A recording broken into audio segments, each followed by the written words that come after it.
విద్య, వైద్యం ఈ రెండిట్లలో జగన్ ఎన్ని చేసినా అతనికి పెద్దగా ఓట్లే లేదు కాబట్టి ఆటోమేటిక్గా మనం అవన్నీ పట్టించుకోకుండా ప్రైవేట్కి వదిలేసినా సరే జనం మనకే ఓట్లేస్తారనే అమాయకత్వం వీడటం బెటర్.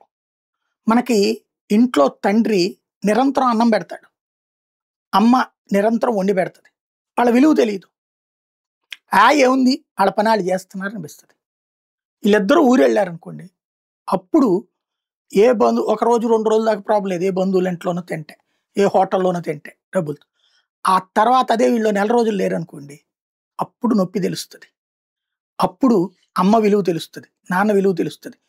చిన్నప్పటి నుంచి మనం చూసిన జీవితాల్లో అలాగ ఊరెళ్ళి ఒక 4-5 రోజుల తర్వాత అమ్మ వస్తే విపరీతమైన ప్రేమ, నాన్న వస్తే విపరీతమైన ప్రేమ, పరుగులు పెట్టుకుంటూ వెళ్ళి గావులు ఇచ్చేసుకుంటాం. అది ఆటోమేటిక్గా వచ్చేస్తాయి. ఏంటంటే వాళ్ళు లేకపోవడం వలన మనం ఎదుర్కొన్నది. వేరే బంధువుల ఇంట్లో మన ఇంట్లో ఉన్న స్వేచ్ఛ ఉండదు కదా, వేరే చోట తిన్నా మన ఇంట్లో ఉండే స్వేచ్ఛ ఉంటుందా? ఉండదు. అప్పటిదాకా ఉన్నప్పుడు ఇంట్లో విలువ తెలియదు. మళ్ళీ వాళ్ళిద్దరు వచ్చాక 4 రోజులకి మళ్ళీ రొటీన్ అయిపోతుంది.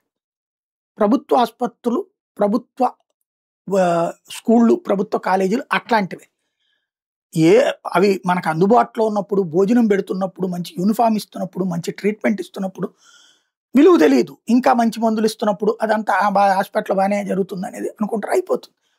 బట్ ఎప్పుడైతే శాంతం ఆగిపోయి ప్రైవేట్ ఆసుపత్రికి వెళ్ళాల్సి వస్తుందో, లేదా ప్రైవేట్ విద్యా సంస్థలకు వెళ్ళాల్సి వస్తుందో, అది లేకపోతే ఆ వైద్యం అందదో, ఈ విద్య అందదో, అప్పుడు గుర్తుకొస్తుంది ఏంటిది అన్నటువంటిది. కోపం వస్తుంది ప్రభుత్వాల మీద, విసుగు పుడుతుంది.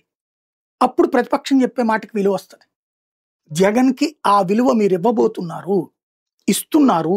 ఫీజు రియంబర్స్మెంట్లు ఆపేసి, వసతి దీవెన ఆపేసి ఇబ్బందులు పెడతం ద్వారా ఇప్పటికి వాళ్ళకి నొప్పి తెలిసింది. విద్యార్థులు, వాళ్ళ తల్లిదండ్రులకి వాళ్ళ జేబుల్లో డబ్బులు ఉంటేనే చదివించుకోవాల్సిన పరిస్థితి వచ్చింది ఆ అటిట్లో. అట్లాగే ఆసుపత్రుల పరంగా ఎదురవుతున్నట్టు ప్రాథమిక ఆసుపత్రులు ఇబ్బంది పెట్టి, మొన్న పీజీ డాక్టర్ల సంబంధించినటువంటి ఇష్యూలో గిరిజన ప్రాంతాలకు సంబంధించిన వైద్యులను ఇబ్బంది పెట్టి కానీ, లేకపోతే ఇప్పుడు కానీ మనం ఆరోగ్యశ్రీ అయినా ఏవైనా సరే ఇబ్బంది పెట్టకుండా, ఇప్పుడు నేను కేజీహెచ్ ఉంది, పబ్లిక్ అర్థమై ఉంటుంది కదా. ఇది జగన్కి మన అడ్మినిస్ట్రేటివ్ ఫెయిల్యూర్స్ వలన అవకాశాలు ఇస్తున్నాం. ఇది ఆలోచించుకోండి.